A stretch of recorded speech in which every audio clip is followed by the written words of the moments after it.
इस वीडियो में हम समझेंगे the fundamental unit of life complete chapter.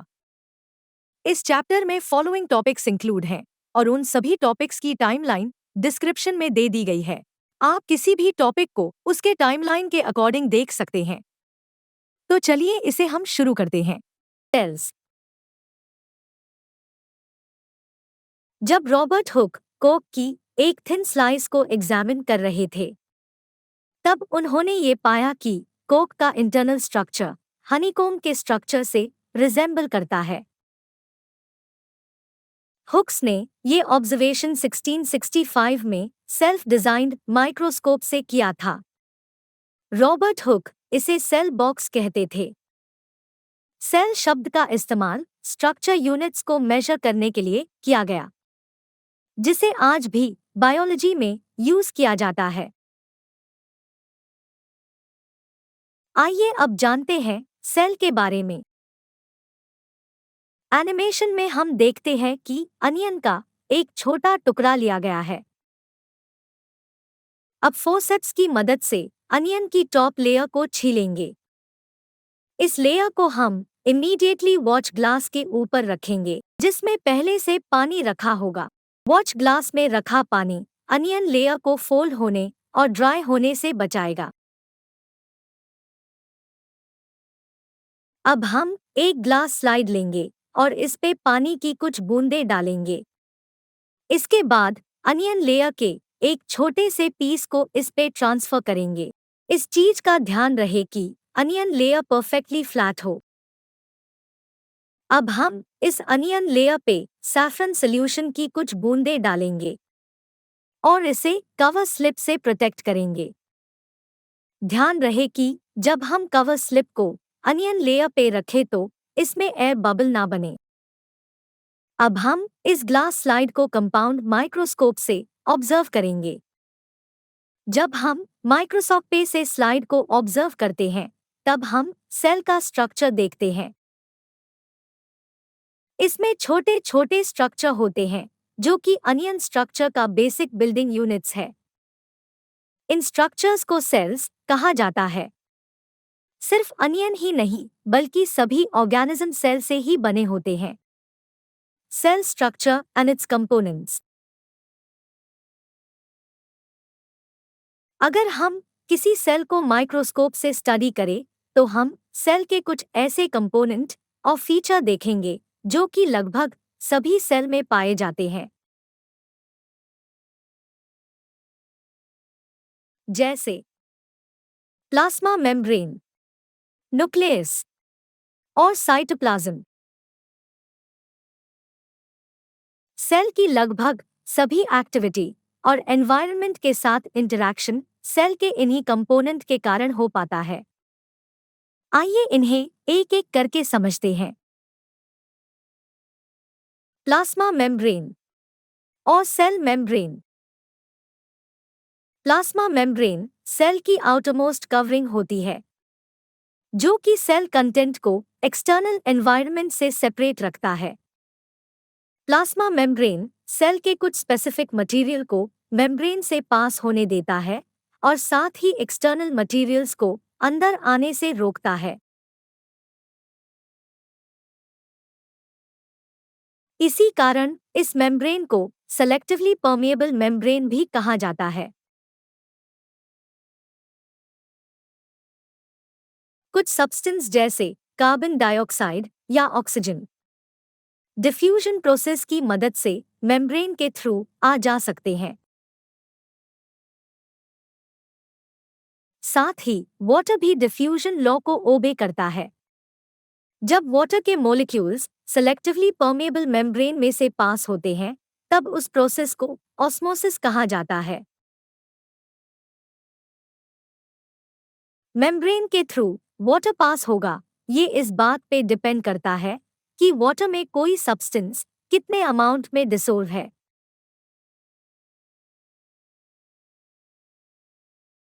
Plasma membrane flexible होता है और ऑर्गेनिक मॉलिक्यूल्स से बना होता है, जिसे हम लिपिड्स और प्रोटीन्स कहते हैं।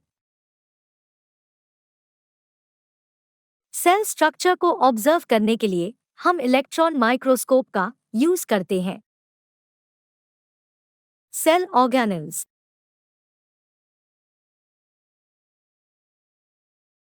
सेल्यूलर कंपोनेंट्स को सेल ऑर्गेनेल्स कहा जाता है। ये सेल ऑर्गेनेल्स सेल के अंदर मौजूद होते हैं। इन सेल ऑर्गेनेल्स के डिफरेंट स्ट्रक्चर होते हैं और ये सेल में डिफरेंट स्ट्रक्चर परफॉर्म करते हैं। ये सेल ऑर्गेनेल्स आपस में कोऑर्डिनेट करके सेल फंक्शन को एफिशिएंटली परफॉर्म करते हैं। कुछ सेल ऑर्गेनेल्स सेल को शेप और सपोर्ट प्रोवाइड करते हैं, जबकि कुछ ऑर्गेनेल्स सेल के रिप्रोडक्शन और लोकोमोशन के लिए इन्वॉल्व होते हैं। सेल में वेरियस टाइप के ऑर्गेनेल्स प्रेजेंट होते हैं। इनमें से कुछ को इलेक्ट्रॉन माइक्रोस्कोप से देखा जा सकता है।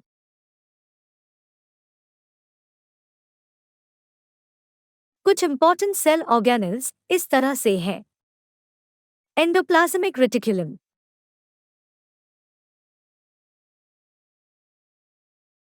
Golgi apparatus,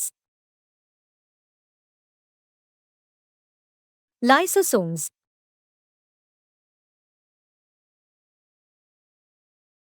mitochondria,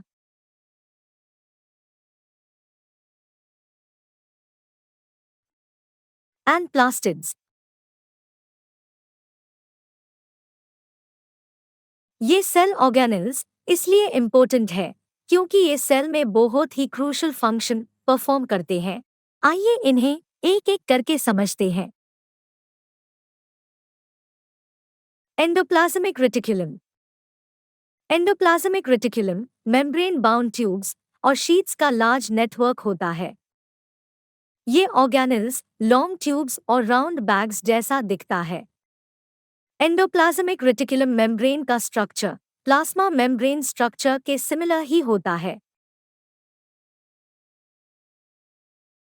endoplasmic reticulum mainly दो टाइप के होते हैं,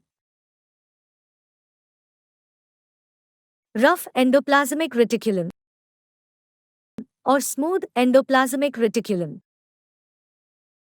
रफ एंडोप्लाज्मिक रेटिकुलम माइक्रोस्कोप में रफ या खुरदरा नजर आता है क्योंकि इसके सरफेस पे पार्टिकल अटैच्ड होते हैं जिन्हें राइबोसोम्स कहा जाता है। स्मूथ एंडोप्लाज्मिक रेटिकुलम सेल में प्रोटीन्स और लिपिड्स मैन्युफैक्चर करता है जो कि सेल फंक्शन के लिए इम्पॉर्टेंट है। इसके कुछ प्रोटीन्स और लिपिड्स सेल मेम्ब्रेन बनाने में हेल्प करते हैं।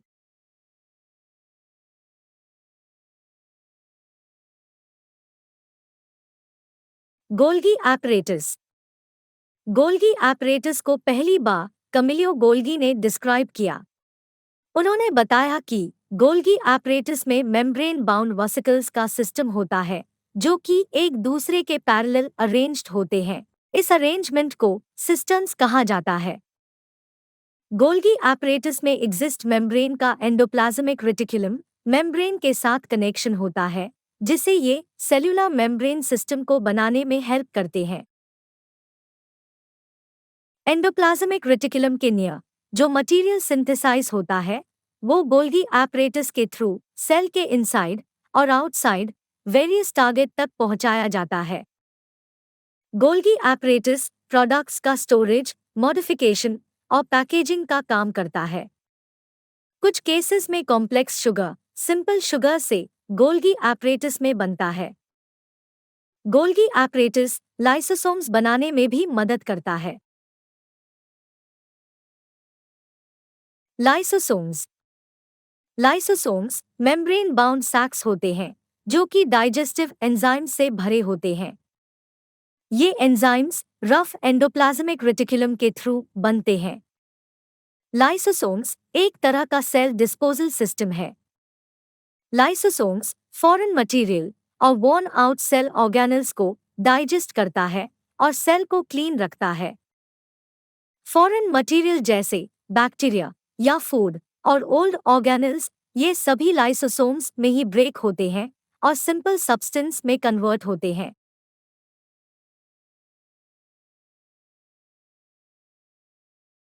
माइटोकॉन्ड्रिया। माइटोकॉन्ड्रिया को हम सेल के पावर हाउस के नाम से जानते हैं। माइटोकॉन्ड्रिया में दो मेम्ब्रेन कवरिंग होती है।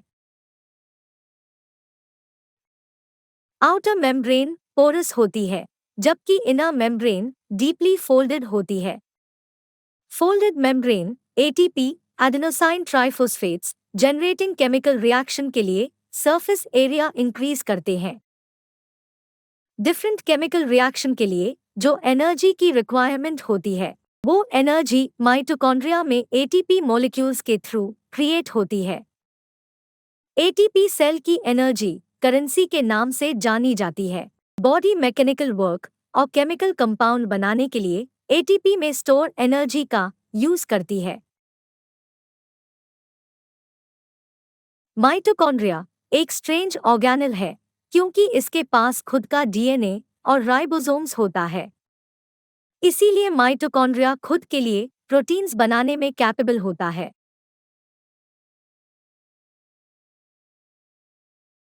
प्लास्टिड्स प्लास्टिड्स सिर्फ प्लांट सेल में पाए जाते हैं।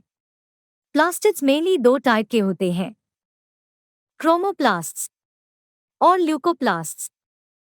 क्रोमोप्लास्ट पिगमेंट क्लोरोफिल कंटेन करते हैं, जिन्हें क्लोरोप्लास्ट कहा जाता है। क्लोरोप्लास्ट प्लांट्स में फोटोसिंथेसिस के लिए इंपॉर्टेंट होते हैं।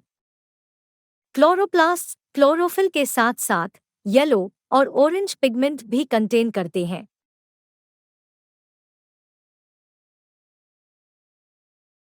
ल्यूकोप्लास्ट वो ऑर्गेनेल है जिसमें मटेरियल जैसे स्टार्च, ऑयल और प्रोटीन स्टोर किया जाता है। न्यूक्लियस और साइटोप्लाज्म। न्यूक्लियस एक डबल मेम्ब्रेन ऑर्गेनेल है जो जेनेटिक मटेरियल और सेल्यूलर प्रोसेसेस के लिए रिक्वायर इंस्ट्रक्शन कंटेन करता है। न्यूक्लियस यूकैरियोटिक सेल्स के अंदर पाया जाता है और ये सेल के सबसे बड़े ऑर्गेनेल में से एक है। ऐसा ऑर्गेनिज्म जिसके सेल में न्यूक्लियर मेम्ब्रेन ना हो, उससे प्रोकैरियोट्स कहा जाता है। और ऐसा ऑर्गेनिज्म जिसके सेल में न्यूक्लियर मेम्ब्रेन हो, उससे यूकैरियोट्स कहा जाता है। न्यूक्लियस में डबल लेयर्ड कवरिंग होती है, जिसे न्यूक्लियर मेम्ब्रेन कहा जाता है। न्यूक्लियर मेम्ब्रेन के पास छोटे छोटे पोर्स होते हैं जो मटेरियल को साइटोप्लाज्म के इनसाइड और आउटसाइड ट्रांसफर करते हैं। न्यूक्लियस में क्रोमोसोम्स होते हैं जो कि रॉड शेप्ड स्ट्रक्चर के होते हैं और इन्हें हम सेल डिवीजन के दौरान देख सकते हैं। क्रोमोसोम्स डीएनए की फॉर्म में पेरेंट्स की इंफॉर्मेशन नेक्स्ट जनरेशन के लिए इनहेरिट करता है।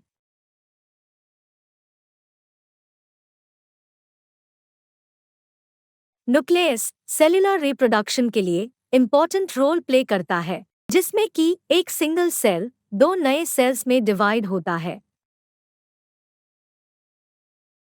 साथ ही न्यूक्लियस ये भी डिटरमाइन करता है कि सेल एनवायरनमेंट में किस तरह डेवलप होगा और किस तरह की केमिकल एक्टिविटीज में इन्वॉल्व होगा। ऑर्गेनिजम्स जैसे बैक्टीरिया में न्यूक्लियर रीजन इनकम्प्लीट होता है। ऐसा इसलिए क्योंकि इसमें न्यूक्लियर मेम्ब्रेन नहीं होता है। ऐसा न्यूक्लियर रीजन जो कि कंप्लीट डिफाइन ना हो, उसमें सिर्फ न्यूक्लियर एसिड ही पाया जाता है और उसे न्यूक्लियोइड कहते हैं। साइटोप्लाज्म।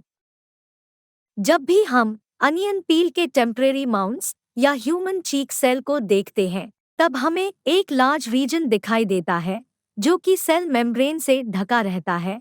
इस मेम्ब्रेन को हम साइटोप्लाज्म कहते हैं। साइटोप्लाज्म एक तरह का फ्लूइड है जो कि प्लाज्मा मेम्ब्रेन के अंदर होता है। साइटोप्लाज्म कई और स्पेशलाइज्ड सेल ऑर्गेनल कंटेन करता है।